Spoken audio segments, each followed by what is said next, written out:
20 साल 20 कमाल। नरेंद्र मोदी के सत्ता में 20 साल पूरे हो गए हैं। उनके 20 साल के कार्यकाल के काले कारनामों का कच्चा चिट्ठा लेकर आए हैं हम। जब नरेंद्र मोदी गुजरात के मुख्यमंत्री थे तो उस दौर में ही अक्षरधाम मंदिर में हमला हुआ था।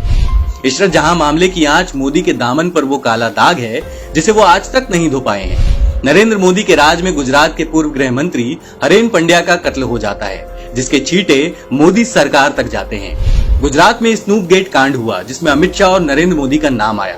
दोनों पर आरोप लगा था कि वो एक महिला की जासूसी करवा रहे थे। गुजरात में कुपोषण के आंकड़े छुपाकर मोदी ने गुजरात मॉडल के सबसे बेहतर होने का गाना पूरी दुनिया में गाया, जो पूरी तरीके से झूठ निकला। मोदी को सालों तक अमेरिका का वीजा नहीं दिया गया। कारण वही था नरेंद्र मोदी की सांप्रदायिक छवि, जिसके बारे में पूरी दुनिया को पता था। आईपीएस अधिकारी संजीव भट्ट को मोदी की खिलाफत करने के जुर्म में जेल में डाल दिया गया, वो भी सिर्फ इसलिए कि उन्होंने मोदी की अल्पसंख्यकों के प्रति नफरत का भंडा फोड़ कर दिया था। नोटबंदी करके मोदी ने पूरी भारतीय अर्थव्यवस्था को चौपट करके रख दिया, करोड़ों लोगों की जिंदगी बर्बाद करके रख दी। नरेंद्र मोदी ने जीएसटी को देश पर थोप दिया और सब जानते हैं कि उसका नुकसान देश को कैसे पहुंचा। मोदी सरकार के लाए कृषि कानूनों ने देश के किसानों को अपना कॉर्पोरेट मित्रों का गुलाम बनाने की कोशिश की। किसानों की लगातार मौतों के बाद भी मोदी के मुंह से कुछ नहीं निकल रहा, क्योंकि भाई दोस्त बुरा मान जाएंगे।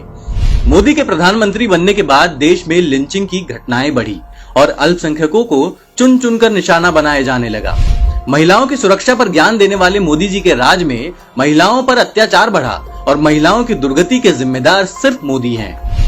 देश की राजधानी भी मोदी की नफरती नजरों से नहीं बची और दंगों की आग में शहर का एक हिस्सा जलकर राख हो गया।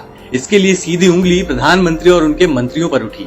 खुद को दुनिया का सबसे बड़ा देशभक्त मानने वाले मोदी जी के राज में देश ने पुलवामा, पठानकोट और उरी जैसे हमलों को झेला, लेकिन मोदी जी कुछ करने के बजाय नकली आंसू बहा रहे थे। दो धर्मों के बीच नफरत मोदी के राज में सबसे ज्यादा बढ़ी, सिर्फ प्रधानमंत्री की वजह से। मोदी अपने दोस्तों की मदद से देश को बेचने तक को तैयार हैं, क्योंकि ये सूट बूट की सरकार है। मोदी पैसे वालों के सामने हाथ जोड़कर खड़े रहते हैं और जनता के ऊपर उनके मंत्री गाड़ी चढ़ा देते हैं। मोदी राज में महंगाई बेतहाशा बढ़ी है, लेकिन मोदी के भक्तों ने मीठी चाशनी पी रखी है। उनके लिए मोदी जी वो भगवान हैं जो गलती नहीं कर सकता। दुनिया भर में घूमने वाले मोदी ने दुनिया भर से भारत के रिश्ते खराब कर दिए हैं। मोदी राज में रूस, चीन, तुर्की, फ्रांस, कनाडा जैसे देशों से द्विपक्षीय संबंध खराब हुए हैं। मोदी जी जहां भी जिस कुर्सी में रहे, देश को सिर्फ नुकसान पहुंचा है। मोदी जी, ये है आपके 20 सालों की असलियत, जिसे आप दुनिया से छुपाते हैं। और जब भी कोई कठिन सवाल पूछता है तो कहते हैं कि बस दोस्ती बनी रहे। दोस्ती बनी रहे, अपनी दोस्ती बनी रहे।